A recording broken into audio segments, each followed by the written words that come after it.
Hello friends, स्वागत है आपके YouTube channel morning to target में। आज हम देखेंगे एसएसटी के प्रीवियस ईयर क्वेश्चन पेपर आधारित तो जितने भी पीवाईक्यू क्वेश्चन हैं और देखिए एमसीक्यू हैं, सिलेबस के अनुसार सभी आपको कराने वाले हैं। तो चैनल को सब्सक्राइब कर लीजिएगा, जिससे डेली मेरी क्लासेस आपको मिलती रहेगी प्रॉपर तरीके से। देखिए, अपनी तैयारी को बेहतर तरीके से लग जाइए। आपको यूपी टेट निकालना अनिवार्य हो गया है, तो अगर देखिए एक सीट पक्की करनी है तो अपनी तैयारी को अभी से शुरू कर दीजिए। और देखिए, यूपी टेट आपको एक ही बार में पास करना है, तो जी जान लगा दीजिए। तो चलते हैं क्वेश्चन पे। और देखिए 30 क्वेश्चन आपको कराने वाले हैं, तो कमेंट करके ज़रूर बताइएगा आपने कितने स्कोर सही किए हैं। तो चलते हैं क्वेश्चन पे। और देखिए, क्लास शुरू करने से पहले इस क्लास को आप लोग ज़्यादा से ज़्यादा शेयर और लाइक कर दीजिए। तो पहला क्वेश्चन देखते हैं। पनामा नहर किन दो महासागरों को जोड़ती है? तो पनामा नहर किन दो महासागरों को जोड़ती है? तो वह हो जाएगा, यहाँ पे इसका फर्स्ट आंसर सही हो जाएगा, अटलांटिक और प्रशांत महासागर को जोड़ती है। तो आपका फर्स्ट आंसर यहाँ पे बिल्कुल सही हो जाएगा। देखिए, पनामा नहर एक मानव निर्मित एक जल मार्ग है जो उत्तरी और दक्षिणी अमेरिका के बीच स्थित है, और यह जहाज़ों के लिए इन दो विशाल महासागरों के बीच के सफ़र को काफ़ी छोटा और आसान बना देती है। तो याद रखिएगा। नेक्स्ट क्वेश्चन देखते हैं। देखिए, तराइन का प्रथम युद्ध 1191 में किसके बीच लड़ा गया था? तो तराइन का प्रथम युद्ध 1191 में किसके बीच लड़ा गया था? तो वह हो जाएगा यहाँ पे मोहम्मद गौरी और पृथ्वीराज चौहान के बीच लड़ा गया था। तो तराइन का प्रथम युद्ध याद रखिएगा। और देखिए, मंडे से आपको सिलेबस के अनुसार टॉपिक वाइज क्वेश्चन प्रैक्टिस कराने वाले हैं, तो चैनल को जरूर सब्सक्राइब कर लीजिएगा। और देखिए, अपनी तैयारी को बेहतर तरीके से करिए, नहीं तो कब आपका टाइम निकल जाएगा आपको पता भी नहीं चलेगा और आपका एग्जाम आ जाएगा। देखिए, अगर आपको क्लियर करना है तो ईमानदारी से पढ़िए, अच्छे से पढ़िए। देखिए, तराइन का प्रथम युद्ध 1191 में लड़ा गया था, जिसमें पृथ्वीराज चौहान की जीत हुई थी।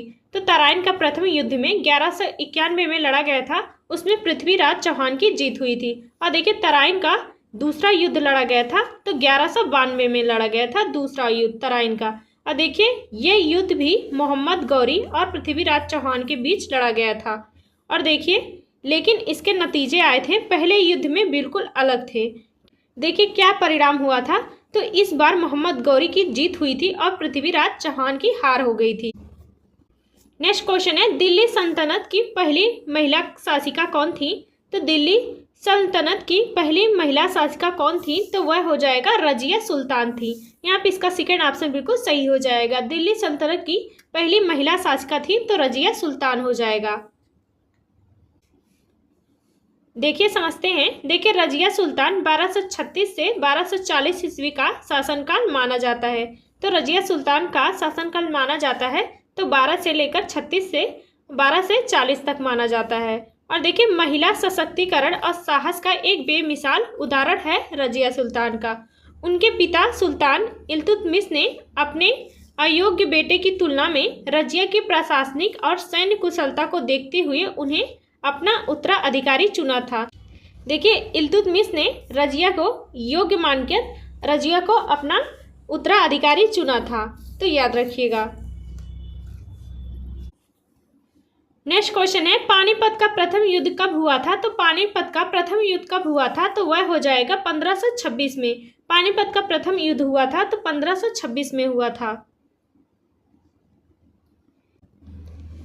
देखिए, समझते हैं। देखिए, पानीपत का प्रथम युद्ध हुआ था तो 21 अप्रैल 1526 को और बाबर इब्राहिम लोदी के बीच लड़ा गया था।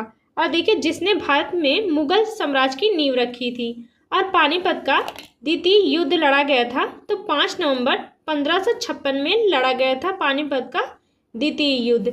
और देखिए, यह युद्ध मुगल सम्राट अकबर बैरम खान के नेतृत्व में दिल्ली के हिंदू राजा हेमचंद्र विक्रमादित्य हेमू के बीच लड़ाया गया था। तो पानीपत का द्वितीय युद्ध। और देखिए, इसका परिणाम हुआ था तो इसमें मुगलों की निर्णायक जीत हुई थी। तो मुगलों की जीत हुई थी पानीपत के दूसरे युद्ध में। इसका महत्व क्या था? तो इस जीत ने भारत में मुगल सत्ता को पुनः स्थापित किया और उत्तर भारत पर अकबर के शासन की नींव मजबूत की। और देखिए, पानीपत का तीसरा युद्ध हुआ था तो 14 जनवरी 1761 में हुआ था पानीपत का तीसरा युद्ध हुआ था। और यह युद्ध हुआ था देखिए मराठा साम्राज्य और अफगानिस्तान के शासक अहमद शाह अब्दाली दुर्रानी की सेना के बीच हुआ था। तो यह सभी पॉइंट याद रखिएगा। देखिए जितने भी क्वेश्चन हैं सारे एनसीईआरटी से हैं और सिलेबस के अनुसार है और मंडे से आपके देखिए टॉपिक वाइज क्लास चलने वाली है, तो चैनल को जरूर सब्सक्राइब कर लीजिएगा। देखिए इसका तीसरे युद्ध का नेतृत्व हुआ था तो मराठा सेना का नेतृत्व सदाशिवराव भाऊ ने किया था और इसका परिणाम हुआ था। तो परिणाम क्या आया था, तो अहमद शाह अब्दाली की जीत हुई थी और मराठों की हार हुई थी। और देखिए इस युद्ध ने मराठा शक्ति के विस्तार को रोक दिया और परोक्ष रूप से भारत में ब्रिटिश सत्ता के उदय का मार्ग प्रशस्त किया। तो याद रखिएगा। नेक्स्ट क्वेश्चन है भारतीय संविधान कब लागू हुआ था। तो भारतीय संविधान कब लागू हुआ था, तो वह हो जाएगा यहाँ पे 26 जनवरी 1950 में लागू हुआ था भारतीय संविधान। देखिए भारत का संविधान लागू हुआ था तो 26 जनवरी 1950 को लागू हुआ था और इसी दिन भारत का संविधान पूर्ण रूप से लागू हुआ था और भारत एक संप्रभु लोकतांत्रिक गणराज्य बना था और इसी उपलक्ष्य में हर साल गणतंत्र दिवस मनाते हैं। नेक्स्ट क्वेश्चन है क्षेत्रफल के अनुसार भारत का सबसे बड़ा राज्य कौन सा होगा। तो क्षेत्रफल के अनुसार भारत का सबसे बड़ा राज्य हो जाएगा वह राजस्थान हो जाएगा। तो आपका डी ऑप्शन बिल्कुल सही हो जाएगा। देखिए राजस्थान ये लगभग 3,42,239 वर्ग किलोमीटर क्षेत्र के साथ भारत का सबसे बड़ा राज्य है। यह भारत के कुल भौगोलिक क्षेत्रफल का लगभग 10.4% हिस्सा कवर करता है। तो याद रखिएगा। देखिए जितने भी क्वेश्चन करवा रहे हैं सभी आपको एनसीईआरटी से करवा रहे हैं, सभी इंपॉर्टेंट क्वेश्चन है। तो लास्ट तक क्लास में जरूर बने रहिएगा और क्लास को ज़्यादा से ज़्यादा आप लोग लाइक शेयर कर दीजिएगा। नेक्स्ट क्वेश्चन है कर्क रेखा ट्रॉपिक ऑफ कैंसर भारत के कितने राज्यों से होकर गुजरती है। तो कर्क रेखा भारत के कितने राज्यों से होकर गुजरती है, तो वह हो जाएगा 8 राज्यों से। यहाँ पे इसका तीसरा ऑप्शन बिल्कुल सही हो जाएगा। देखिए भारत की कर्क रेखा 8 राज्यों से होकर गुजरती है। तो पहला है गुजरात, राजस्थान, मध्य प्रदेश, छत्तीसगढ़ और झारखंड और बंगाल और त्रिपुरा, मिजोरम। तो भारत की कर्क रेखा 8 राज्यों से होकर गुजरती है। तो यह सभी पॉइंट याद रखिएगा। नेक्स्ट क्वेश्चन है हल्दी घाटी का युद्ध 1576 ईस्वी में किसके बीच हुआ था। तो हल्दी घाटी का युद्ध 1576 में किसके बीच हुआ था, तो वह हो जाएगा आपका राइट आंसर यहाँ पे सही हो जाएगा। फर्स्ट आंसर सही हो जाएगा, अकबर और महाराणा प्रताप के बीच हुआ था। तो आपका यहाँ पे फर्स्ट आंसर सही हो जाएगा। देखिए समझते हैं। देखिए हल्दी घाटी का युद्ध 18 जून 1576 को मेवाड़ के राजा महाराणा प्रताप और मुगल सम्राट अकबर की सेना जिसका नेतृत्व आमेर के मान सिंह प्रथम ने किया था उनके बीच लड़ा गया था। तो याद रखिएगा। नेक्स्ट क्वेश्चन है वर्तमान में भारतीय संविधान में कितने मौलिक अधिकार हैं। तो वर्तमान में भारतीय संविधान में कितने मौलिक अधिकार हैं, तो वह हो जाएगा 6 मौलिक अधिकार है। यहाँ पे इसका सेकेंड ऑप्शन बिल्कुल सही हो जाएगा। भारतीय संविधान में मौलिक अधिकार 6 हैं। देखिए भारतीय संविधान में 6 मौलिक अधिकार दिए गए हैं। तो पहला है समानता का अधिकार जिसमें अनुच्छेद 14 से 18 तक का है। और देखिए स्वतंत्रता का अधिकार अनुच्छेद 19 से लेकर 22 तक का है। और देखिए शोषण के विरुद्ध का अधिकार अनुच्छेद 23 से लेकर 24 तक का है। और देखिए धर्म की स्वतंत्रता का अधिकार अनुच्छेद 25 से 28 का है। और संस्कृति और शिक्षा संबंधी अधिकार है तो अनुच्छेद 29 से 30 तक का है। और संवैधानिक उपचारों का अधिकार है जो अनुच्छेद 32 तक का है। तो यह देखिए सभी डिटेल क्लास लेके आने वाले हैं संविधान से। नेक्स्ट क्वेश्चन है भारत का एकमात्र सक्रिय ज्वालामुखी कहाँ स्थित है। तो भारत का एकमात्र सक्रिय ज्वालामुखी कहाँ स्थित है, तो वह हो जाएगा बैरन द्वीप में हो जाएगा। तो आपका सेकेंड ऑप्शन बिल्कुल सही हो जाएगा। भारत में एकमात्र सक्रिय ज्वालामुखी है तो बैरन द्वीप में। देखिए यह द्वीप केंद्र शासित प्रदेश अंडमान और निकोबार द्वीप समूह का हिस्सा है। यहाँ आखिरी बार ज्वालामुखी विस्फोट 2017 में देखा गया था। नेक्स्ट क्वेश्चन है सुंदरबन डेल्टा किस नदी द्वारा बनाया जाता है। तो सुंदरबन डेल्टा किस नदी द्वारा बनाया जाता है, तो वह हो जाएगा गंगा और ब्रह्मपुत्र हो जाएगा। सुंदरबन डेल्टा नदी बनाती है? तो गंगा और ब्रह्मपुत्र नदी। देखिए, सुंदरबन डेल्टा का निर्माण मुख्य रूप से गंगा और ब्रह्मपुत्र नदियों के संगम और उनके द्वारा लाए गए अवसादों के जमाव से होता है। और देखिए, विश्व में सबसे बड़ा डेल्टा, यह दुनिया का सबसे बड़ा नदी डेल्टा जो है वह ब्रह्मपुत्र हो जाएगा। देखिए, जो भारत में पश्चिम बंगाल और बांग्लादेश के क्षेत्र में फैला हुआ है, तो याद रखिएगा। नेक्स्ट क्वेश्चन है, दक्षिण भारत की सबसे लंबी नदी कौन सी है? तो दक्षिण भारत की सबसे लंबी नदी कौन सी नदी हो जाएगी? तो वह गोदावरी नदी हो जाएगी। तो आपका यहाँ पे तीसरा ऑप्शन बिल्कुल सही हो जाएगा। देखिए, गोदावरी नदी को दक्षिण गंगा भी कहा जाता है और इसकी कुल लंबाई है लगभग 1465 किलोमीटर है। यह महाराष्ट्र के नासिक जिले से निकलती है और बंगाल की खाड़ी में गिरती है। तो याद रखिएगा। देखिए, जितनी भी क्वेश्चन करवा रहे हैं आपको सारे इंपॉर्टेंट है, तो एक भी क्वेश्चन मिस मत करिएगा। लास्ट तक क्लास में जरूर बने रहिएगा। और लाइक शेयर आप लोग देखिए क्लास को नहीं करते हैं तो आप लोग कर दिया करिए, इतना तो आप लोग कर ही सकते हैं। नेक्स्ट क्वेश्चन है, किस अनुच्छेद को डॉक्टर अंबेडकर ने संविधान की हृदय और आत्मा कहा था? तो किस अनुच्छेद को डॉक्टर बी आर अम्बेडकर ने संविधान की हृदय और आत्मा कहा था? तो वह हो जाएगा अनुच्छेद 32 को। यहाँ भी इसका डी ऑप्शन बिल्कुल सही हो जाएगा।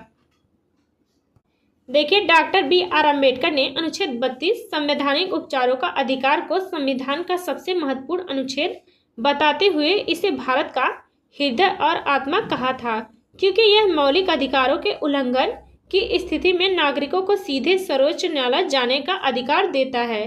तो यह सभी पॉइंट जितने हैं सभी याद रखिएगा। नेक्स्ट क्वेश्चन है, 1857 के विद्रोह की शुरुआत कहाँ से हुई थी? तो 1857 के विद्रोह की शुरुआत कहाँ से हुई थी? तो वह हो जाएगा मेरठ से। यहाँ पे इसका तीसरा ऑप्शन बिल्कुल सही हो जाएगा। देखिए, 1857 के विद्रोह की औपचारिक शुरुआत 10 मई 1857 को मेरठ छावनी से हुई थी। और देखिए, जब भारतीय सैनिकों ने अपने ब्रिटिश अधिकारियों के खिलाफ विद्रोह कर दिया था। तो याद रखिएगा। नेक्स्ट क्वेश्चन है, भारतीय राष्ट्रीय कांग्रेस की स्थापना कब हुई थी? तो भारतीय राष्ट्रीय कांग्रेस की स्थापना कब हुई थी? तो वह हो जाएगा 1885 में हुई थी। यहाँ पे इसका फर्स्ट आंसर बिल्कुल सही हो जाएगा। भारतीय राष्ट्रीय कांग्रेस की स्थापना 1885 में हुई थी। नेक्स्ट क्वेश्चन है, स्वराज मेरा जन्मसिद्ध अधिकार है, यह किसने कहा था? तो स्वराज मेरा जन्मसिद्ध अधिकार है, यह किसने कहा था? तो वह हो जाएगा बाल गंगाधर तिलक ने कहा था। यहाँ पे इसका तीसरा ऑप्शन बिल्कुल सही हो जाएगा। स्वराज मेरा जन्मसिद्ध अधिकार है, यह वाक्यांश दिया था तो बाल गंगाधर तिलक ने। देखिए, महात्मा गांधी के बारे में, तो गांधी जी के प्रसिद्ध नारों में से एक है करो या मरो और अंग्रेजों भारत छोड़ो में शामिल है। और देखिए, लाला लाजपत राय के बारे में, तो लाला लाजपत राय, इन्हें पंजाब केसरी कहा जाता है। उन्होंने साइमन कमीशन के विरोध के दौरान मेरे शरीर पर पड़ी एक एक लाठी ब्रिटिश साम्राज्य के ताबूत की कील साबित होगी कहा था। तो यह वाक्यांश दिया था तो लाला लाजपत राय ने। देखिए, सुभाष चंद्र बोस का कथन है, तो सुभाष चंद्र बोस जी ने कहा था, तुम मुझे खून दो मैं तुम्हें आज़ादी दूंगा और दिल्ली चलो जैसे नारे दिए थे। तो यह सभी पॉइंट याद रखिएगा, क्वेश्चन बन सकते हैं। नेक्स्ट क्वेश्चन है, वायुमंडल में सबसे अधिक मात्रा में कौन सी गैस पाई जाती है? तो वायुमंडल में सबसे अधिक कौन सी गैस पाई जाती है? तो वह हो जाएगा नाइट्रोजन पाई जाती है। यहाँ पे इसका तीसरा ऑप्शन बिल्कुल सही हो जाएगा। वायुमंडल में सबसे अधिक मात्रा में गैस पाई जाती है तो नाइट्रोजन गैस पाई जाती है। देखिए, नाइट्रोजन की पृथ्वी वायुमंडल में इसका लगभग हिस्सा माना जाता है, 78% माना जाता है। और इसके बाद दूसरे नंबर पर आती है ऑक्सीजन। ऑक्सीजन करीब 21% आती है दूसरे नंबर पे। नेक्स्ट क्वेश्चन है, स्वतंत्र भारत के प्रथम गवर्नर जनरल कौन थे? तो स्वतंत्र भारत के प्रथम गवर्नर जनरल थे तो वह हो जाएगा यहाँ पे लॉर्ड माउंटबेटन थे। यहाँ पे इसका सेकेंड ऑप्शन बिल्कुल सही हो जाएगा। देखिए, समझते हैं। देखिए, लॉर्ड माउंटबेटन इस स्वतंत्र भारत के प्रथम गवर्नर जनरल थे। इन्होंने 15 अगस्त 1947 से 21 जून 1948 तक इस पद पर कार्य किया। वे भारत के अंतिम ब्रिटिश वायसराय भी थे और देखिए सी राजगोपालाचारी ये स्वतंत्र भारत के प्रथम भारतीय गवर्नर जनरल थे और माउंटबेटन के जाने के बाद वे जून 1948 में इस पद पर नियुक्त हुए थे और वे भारत के अंतिम गवर्नर जनरल भी थे, तो याद रखिएगा। नेक्स्ट क्वेश्चन है आज़ाद हिंद फौज की स्थापना किसने की थी? तो आज़ाद हिंद फौज की स्थापना किसने की थी? तो वह हो जाएगा कैप्टन मोहन सिंह ने की थी। तो आज़ाद हिंद फौज की स्थापना की थी तो कैप्टन मोहन सिंह ने की थी। तो आपका राइट आंसर यहाँ पे तीसरा बिल्कुल सही हो जाएगा। देखिए आज़ाद हिंद फौज इंडियन नेशनल आर्मी INA की स्थापना का विचार सबसे पहले कैप्टन मोहन सिंह के मन में आया था और उन्होंने ही 1942 में सिंगापुर में इसकी पहली स्थापना की थी, तो याद रखिएगा। नेक्स्ट क्वेश्चन है भारत का बिस्मार्क किसे कहा जाता है? तो भारत का बिस्मार्क किसे कहा जाता है? तो वह हो जाएगा यहाँ पे इसका राइट आंसर सही हो जाएगा। देखिए सेकेंड ऑप्शन सरदार वल्लभ भाई पटेल को भारत का बिस्मार्क कहा जाता है। देखिए भारत का बिस्मार्क सरदार वल्लभ भाई पटेल को कहा जाता है। उन्होंने यह उपाधि इसलिए दी थी क्योंकि जिस तरह ऑटो वॉन बिस्मार्क ने जर्मनी का एकीकरण किया था, इसी तरह सरदार वल्लभ भाई पटेल ने आज़ादी के बाद भारत की 560 से अधिक रियासतों को एक साथ जोड़कर अखंड भारत का निर्माण किया था। नेक्स्ट क्वेश्चन है भारत के प्रथम दलित राष्ट्रपति कौन थे? तो भारत के प्रथम दलित राष्ट्रपति थे तो वह हो जाएगा KR नारायण थे। आपका यहाँ पे सेकेंड ऑप्शन बिल्कुल सही हो जाएगा। देखिए KR नारायण भारत के 10वें राष्ट्रपति थे जिनका कार्यकाल था 1997 से लेकर 2002 तक रहा था। नेक्स्ट क्वेश्चन है नगर पालिकाओं को संवैधानिक दर्जा किस संशोधन द्वारा दिया गया था? तो नगर पालिकाओं को संवैधानिक दर्जा दिया गया था तो वह हो जाएगा आपका तीसरा ऑप्शन सही हो जाएगा 74वां संशोधन द्वारा दिया गया था। देखिए 1992 के 74वें संविधान संशोधन अधिनियम के माध्यम से नगर पालिकाओं को संवैधानिक दर्जा दिया गया था और संविधान में भाग 9A को जोड़ा गया था। नेक्स्ट क्वेश्चन है विश्व का सबसे बड़ा महाद्वीप कौन सा होगा? तो विश्व का सबसे बड़ा महाद्वीप हो जाएगा वह हो जाएगा एशिया महाद्वीप हो जाएगा। तो विश्व का सबसे बड़ा महाद्वीप होता है एशिया महाद्वीप। देखिए एशिया क्षेत्रफल और जनसंख्या दोनों ही दृष्टि से विश्व का सबसे बड़ा महाद्वीप होता है। यह पृथ्वी के कुल भूमि क्षेत्र का लगभग 30% हिस्सा कवर करता है और उत्तरी गोलार्ध में स्थित है। तो एशिया का महाद्वीप उत्तरी गोलार्ध में स्थित है। नेक्स्ट क्वेश्चन है वास्को डिगामा भारत कब पहुंचा था? तो वास्को डिगामा भारत पहुंचा था तो 1498 में पहुंचा था। यहाँ पे इसका सेकेंड ऑप्शन बिल्कुल सही हो जाएगा। देखिए वास्को डिगामा आया था भारत, तो वास्को डिगामा भारत आया था 20 मई 1498 को भारत के पश्चिमी तट पर स्थित कालीकट अब जो है कोझिकोड बंदरगाह पहुंचा था वास्को डिगामा। और देखिए डच आए थे तो डच आए थे 1602 में आए थे। पुर्तगालियों के बाद डच नीदरलैंड्स भारत आए और उन्होंने मसूलीपट्टनम में अपनी पहली फैक्ट्री खोली थी। देखिए अंग्रेज आए थे भारत में, तो अंग्रेज आए थे 1608 में आए थे। ब्रिटिश ईस्ट इंडिया कंपनी का पहला प्रतिनिधि कैप्टन हॉकिंस जहांगीर के दरबार में आया था। देखिए डेनिश आए थे तो 1616 में आए थे। यह मुख्य रूप से बंगाल के सेरमपुर में सक्रिय थे। और देखिए फ्रांसीसी आए थे तो फ्रांसीसी 1664 में आए थे भारत। आने वाली अंतिम मुख्य रूप से यूरोपीय शक्ति थे। तो यह सभी पॉइंट याद रखिएगा, आपके एग्जाम में क्वेश्चन बन सकते हैं। नेक्स्ट क्वेश्चन है भारतीय संविधान सभा की प्रथम बैठक कब हुई थी? तो भारतीय संविधान की प्रथम बैठक कब हुई थी? तो यह देखिए पॉलिटी के क्वेश्चन है, तो आपके पॉलिटी और हिस्ट्री के और जियोग्राफी के तीनों से क्वेश्चन लिए हैं। तो देखिएगा, तो भारतीय संविधान सभा की प्रथम बैठक कब हुई थी? तो वह हो जाएगा आपका राइट आंसर यहाँ पे पहला हो जाएगा 9 दिसंबर 1946 को हुई थी भारतीय संविधान सभा की प्रथम बैठक। देखिए भारतीय संविधान सभा की प्रथम बैठक 9 दिसंबर 1946 को हुई थी। यह बैठक नई दिल्ली के काउंसलर चैम्बर के पुस्तकालय भवन में हुई थी और देखिए जिसमें डॉक्टर सच्चिदानंद सिन्हा को सभा का अस्थायी अध्यक्ष चुना गया था? तो याद रखिएगा। नेक्स्ट क्वेश्चन है, संविधान सभा के अस्थायी अध्यक्ष प्रेसिडेंट कौन थे? तो संविधान सभा के अस्थायी अध्यक्ष प्रेसिडेंट कौन थे? तो वह हो जाएगा डॉक्टर राजेंद्र प्रसाद थे। यहाँ पे इसका सेकेंड ऑप्शन बिल्कुल सही हो जाएगा। देखिए, डॉक्टर राजेंद्र प्रसाद को 11 दिसंबर 1946 को संविधान सभा की दूसरी बैठक में डॉक्टर राजेंद्र प्रसाद को सर्वसम्मति से संविधान सभा का अस्थायी अध्यक्ष परमानेंट प्रेसिडेंट चुना गया था। नेक्स्ट क्वेश्चन है, जिंदा पीर लिविंग सेंट किसे कहा जाता है? तो जिंदा पीर किसे कहा जाता है? तो वह हो जाएगा औरंगजेब को। औरंगजेब को जिंदा पीर कहा जाता है। देखिए, औरंगजेब को उनकी सादगी, कठोर अनुशासन और इस्लामिक कानूनों के प्रति अटूट निष्ठा के कारण जिंदा पीर जीवित संत कहा जाता था। देखिए, वह शाही खजाने का पैसा अपने निजी खर्च के लिए इस्तेमाल नहीं करता था, बल्कि टोपी सिलकर और कुरान की नकल करके अपनी जीविका चलाता था। नेक्स्ट क्वेश्चन है, आगरा शहर की स्थापना किसने की थी? तो आगरा शहर की स्थापना किसने की थी? तो वह हो जाएगा सिकंदर लोदी ने की थी। तो आगरा शहर की स्थापना सिकंदर लोदी ने की थी। तो आपका राइट आंसर यहाँ पे तीसरा बिल्कुल सही हो जाएगा। देखिए, आगरा शहर की स्थापना सिकंदर लोदी ने की थी।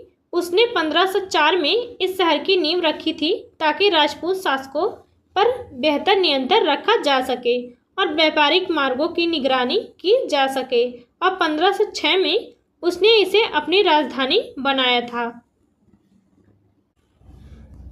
नेक्स्ट क्वेश्चन है, भारतीय संविधान का जनक किसे कहा जाता है? तो भारतीय संविधान का जनक कहा जाता है तो BR अम्बेडकर को कहा जाता है। यहाँ पे इसका सेकेंड ऑप्शन बिल्कुल सही हो जाएगा।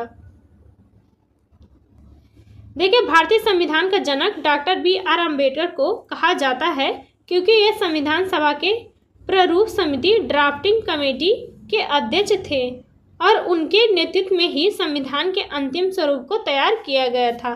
तो यह सभी पॉइंट इंपॉर्टेंट है, तो याद रखिएगा।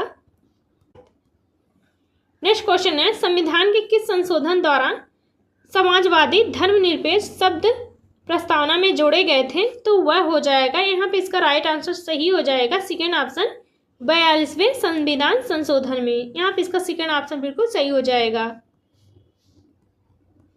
देखिए, भारतीय संविधान की प्रस्तावना में समाजवादी धर्मनिरपेक्ष या पंथ निरपेक्ष और अखंडता शब्द 42वें संविधान संशोधन अधिनियम 1976 को जोड़े गए थे। तो यह सभी पॉइंट याद रखिएगा। नेक्स्ट क्वेश्चन है, देखिए, विश्व की सबसे लंबी नदी कौन सी हो जाएगी? तो इसका कमेंट करके आप लोग कमेंट बॉक्स में जरूर बताइएगा। तो देखते हैं कितने लोग सही आंसर बता पाते हैं, तो कमेंट करके जरूर बताइएगा विश्व की सबसे लंबी नदी कौन सी होगी। आप लोगों के लिए होमवर्क है। देखिए, कुछ इंपॉर्टेंट वन लाइनर क्वेश्चन लिए हैं, तो देखिएगा। देखिए, सोन नदी किसकी सहायक नदी होती है? तो सोन नदी किसकी सहायक नदी होती है? तो वह हो जाएगा गंगा नदी की। और पांडुलिपियों को लैटिन में क्या कहते हैं? इसका क्या अर्थ हो जाएगा? तो वह हो जाएगा हाथ हो जाएगा।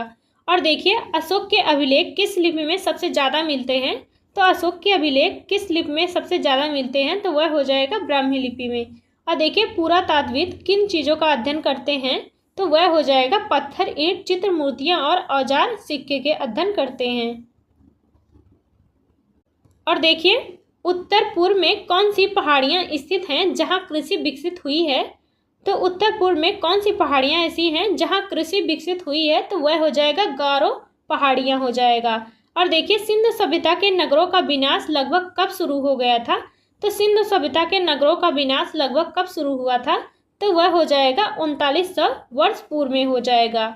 और देखिए, प्राचीन काल में मगध की शक्ति का मुख्य कारण क्या था? तो प्राचीन काल में मगध की शक्ति का प्रमुख कारण क्या था? तो वह हो जाएगा उपजाऊ भूमि और नदियां हो जाएगा। और देखिए, क्या पांडुलिपियां केवल राजाओं के बारे में बताती हैं? तो क्या पांडुलिपियां केवल राजाओं के बारे में बताती हैं? तो वह हो जाएगा, देखिए, नहीं हो जाएगा। पांडुलिपियां देखिए धार्मिक मान्यताओं और औषधियों के बारे में भी बताती हैं। नेक्स्ट क्वेश्चन है, सिक्कों की खुदाई से हमें क्या पता चलता है? तो वह हो जाएगा तत्कालीन आर्थिक स्थिति और राजा का काल पता चलता है। और देखिए इतिहासकार और पुरातत्वविद जासूस की तरह क्यों होते हैं, तो वह हो जाएगा क्योंकि वे अवशेषों से अतीत का सुराग ढूंढते हैं। और देखिए नेक्स्ट क्वेश्चन देखते हैं। और देखिए अंडमान के लोग भोजन के लिए किस पर निर्भर होते हैं, तो अंडमान के लोग भोजन के लिए किस पर निर्भर होते हैं, तो वह हो जाएगा मछली पकड़ने और शिकार करने पर निर्भर होते हैं। और देखिए हिस्टोरिया शब्द का क्या अर्थ होता है, तो वह हो जाएगा छानबीन से प्राप्त ज्ञान होता है। अतीत का अध्ययन क्यों जरूरी होता है, क्योंकि वर्तमान को बेहतर समझने के लिए जरूरी होता है। और देखिए पूरा लेख शास्त्र एपिग्राफी किसका अध्ययन है, तो वह हो जाएगा अभिलेखों का हो जाएगा। तो देखिए आज के लिए बस इतना ही। मिलते हैं नेक्स्ट क्लास में और कमेंट करके जरूर बताइएगा आपके कितने स्कोर सही बने हैं। तो मिलते हैं नेक्स्ट क्लास में और चैनल को सब्सक्राइब कर लीजिएगा ताकि आपको डेली क्लासेस मेरी मिलते रहे प्रॉपर। तो मिलते हैं नेक्स्ट क्लास में।